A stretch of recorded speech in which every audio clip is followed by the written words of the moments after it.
dernier quart d'heure de Smart Bourse, chaque soir, c'est le quart d'heure thématique. Le thème ce soir, c'est un vaste thème, celui de l'ESG et de la réglementation en Europe. Nous abordons ce sujet avec Carmine Defranco, qui est responsable de la recherche d'Ociam, à mes côtés en plateau. Bonsoir Carmine. Bonsoir, merci beaucoup. Plus spécifiquement, peut-être le point d'entrée pour parler de la réglementation et des blocs réglementaires européens autour de l'investissement durable.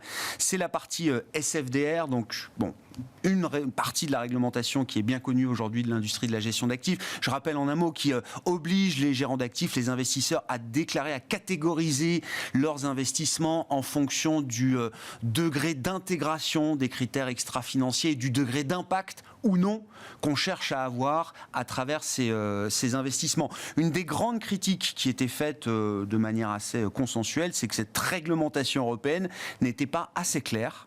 L'Europe a donc apporté des clarifications ces derniers jours et ces dernières semaines sur ce dispositif spécifique de la réglementation. Tout à fait, tout à fait. J'aimerais juste faire un pas en arrière pour comprendre pourquoi cette réglementation aujourd'hui. Il faut se rappeler que le but ultime, l'objectif de la Commission, c'est de aider à déployer des capitaux sur les activités qui vont nous permettre d'atteindre la neutralité carbone, l'inclusivité sociale, etc. Donc, pour faire cela, il faut que ça soit très clair pour les investisseurs, les institutionnels comme les particuliers. Où est-ce qu'il faut investir? Quel type de stratégie permet d'atteindre ces objectifs? Et donc, du coup, il faut un maximum de clarté de la part de tous les acteurs. Or, visiblement, il y avait des éléments qui étaient un petit peu ambigus, notamment sur la partie cœur de cette réglementation, qui est l'investissement durable.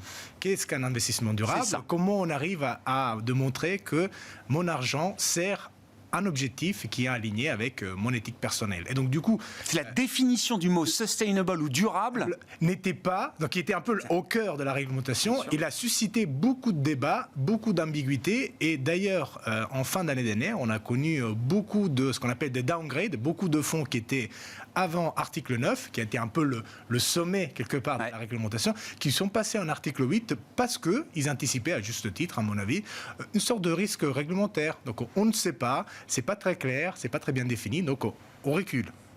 Et donc ça, évidemment, ça va pas forcément à l'encontre des objectifs un petit peu philosophiques de la réglementation, qui était de favoriser les capitaux vers ces activités-là. Donc la semaine dernière, la Commission a apporté certaines clarifications qui ont pas mal balayé le terrain et donc du coup qui permettent aujourd'hui aux asset managers, à n'importe quel intervenant financier de comprendre exactement qu'est-ce qu'il a droit de faire, qu'est-ce qu'il peut faire, qu'est-ce qu'il doit communiquer. Et donc ça, on espère que peut être vraiment un catalyseur, un accélérateur de déploiement des capitaux. Concrètement, quels sont les points qui ont été clarifiés justement et qui permettent peut-être aux investisseurs de mieux catégoriser leurs investissements aujourd'hui? Donc ça porte sous la notion d'investissement durable. Donc selon la Commission européenne, qu'est-ce qu'un investissement durable? Donc il faut contribuer à une activité économique positive, environnementale ou sociale.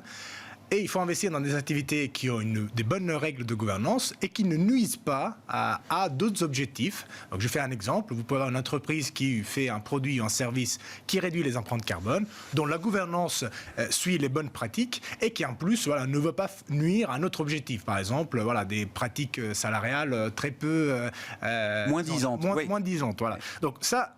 c'est la définition d'investissement durable. Or, ce qui n'était pas clair est comment on peut classifier un investissement durable. Est-ce qu'il y a une règle qui est la même pour tout le monde? Est-ce qu'il y a une règle qui doit se faire référence, par exemple, à des textes comme la taxonomie, etc. Donc, la Commission européenne a bien précisé le fait que la définition elle-même est une définition dont la responsabilité est au gérant, à l'asset manager, à la maison de gestion. Donc, chaque maison de gestion va avoir une définition qui lui est propre, avec bien sûr un principe de prudence. Donc, il faut vraiment être droit dans ses bottes, dire qu'est-ce qu'on fait et le faire, être cohérent, le discloser sur le site web, etc. Donc, comme ça, l'investisseur peut comparer les politiques d'investissement durable et donc, du coup, en conséquence, choisir ses bons supports. Mais c'est une réglementation qui laisse toujours un degré de liberté, d'appréciation par le gérant ou par la société de gestion de cette notion de durabilité d'une certaine manière. Alors, c'est vrai que c'est à la responsabilité du gérant. Néanmoins,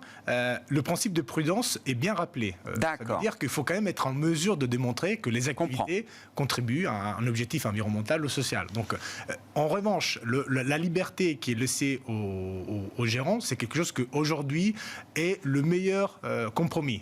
Un jour, quand on aura une taxonomie complète, granulaire, on pourra envisager une certaine standardisation de cette définition. Donc qu'est-ce que ça veut dire vraiment investissement durable dans l'industrie, dans le service, dans les banques, etc. Mais pour l'instant, c'est vraiment ce qui est le mieux qu'on puisse faire. Est-ce que cette clarification, est-ce que ça permet de dire que l'article 9 est toujours vivant, Carmine? Vous l'avez dit, hein, il y a eu plus de 300 fonds en Europe qui s'étaient déclarés article 9, alors peut-être un peu trop vite, en anticipant peut-être une régulation, des clarifications qui finalement ne sont pas venues. Ces fonds-là se sont rétrogradés en article 8, qui devient le mass market aujourd'hui, voilà, de tout ce qui était 9 est devenu 8, plus tous les 8 qui étaient, enfin les articles 8 qui étaient déjà déclarés en tant que tels. Je crois que l'article 9, aujourd'hui, c'est 3% peut-être du marché. La question de savoir, est-ce que c'est une catégorie qui a encore de l'avenir, ou est-ce que c'est une catégorie qui est déjà, j'allais dire, pratiquement en voie d'extinction? La crainte était que finalement cette catégorie n'avait aucune place dans les gestions des investisseurs et des particuliers, puisque quand vous avez un tout petit pourcentage de fonds qui peuvent se dire article 9, ça sera certainement joli d'en avoir, ça ne va pas avoir un vrai impact réel et matériel. Et ce qui intéresse la Commission, c'est l'impact réel et matériel que l'épargne peut avoir sur l'économie.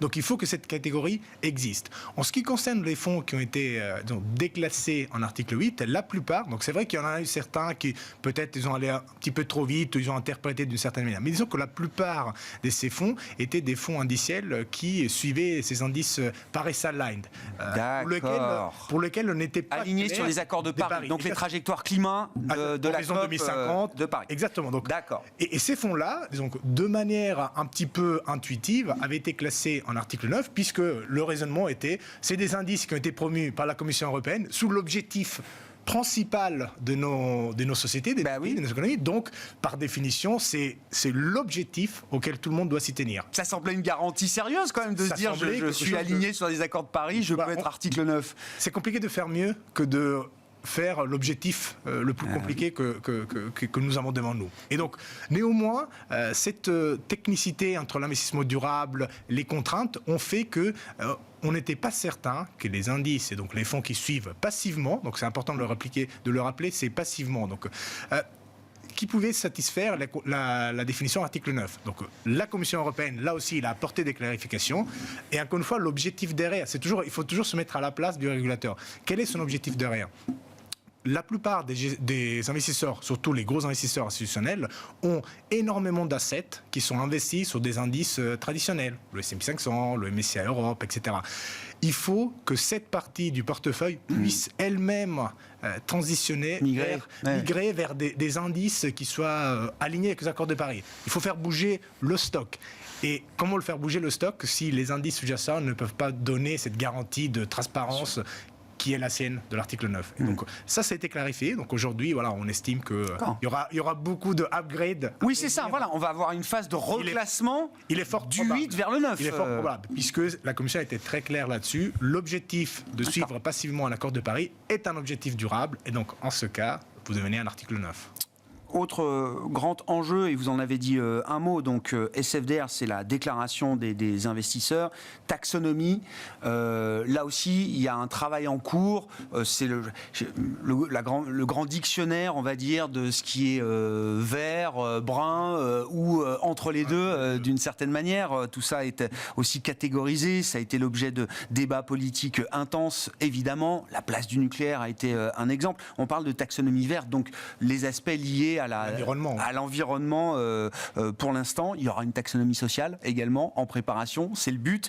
Il va falloir quand même que toutes ces réglementations à un moment convergent, ou en tout cas soient pleinement intégrées pour qu'on ait cette phase un peu d'industrialisation ou de massification des process. C'est un peu le next step, le prochaine étape, ça sera de pouvoir formaliser un petit peu la définition de investissement durable, qu'aujourd'hui elle est dans les mains du gérant, de la maison de gestion, pour qu'elle puisse puisse devenir un petit peu plus standard. Et donc, on puisse ne plus discuter est-ce que telle entreprise est durable ou pas. On va regarder vraiment ses produits, ses services. Attention, ça, c'est un peu un objectif qui est un petit peu à moyen terme, puisque on parle ici de faire converger deux textes réglementaires qui existent. Et donc, ça, c'est pas quelque chose qui peut être interprété. Donc, on va avoir besoin du Parlement européen qui statue. Donc, on va avoir besoin de voter une loi, sachant qu'il y aura des élections européennes bientôt. Donc, c'est plutôt un objectif que, d'un mon point de vue, ça sera plutôt à moyen terme. C'est l'objectif final. Il faut qu'on soit tous d'accord ce qui est vert et brown. Il faut qu'on soit tous d'accord ce qui est durable et pas durable. Pour l'instant, c'est un bon cadre de travail. Donc, on voit qu'on l'utilise un petit peu. Malheureusement, les données sont pas au rendez-vous et ça pose un problème. D'autant qu'on manque encore, et là aussi, donc c'est la réglementation destinée aux entreprises, aux corporates, c'est ça. On manque encore d'application, on va dire, de l'obligation de reporting qui est donnée aux entreprises. Tout à fait. C'est nous, en tant que représentants de l'industrie financière, on a besoin de la matière première qui est, on veut savoir exactement combien de vos produits et services peuvent être éligibles à la taxonomie et sont respectueux de la taxonomie. Et donc ça, c'est un travail qui est en cours. C'est pas encore fini, c'est pas encore finalisé.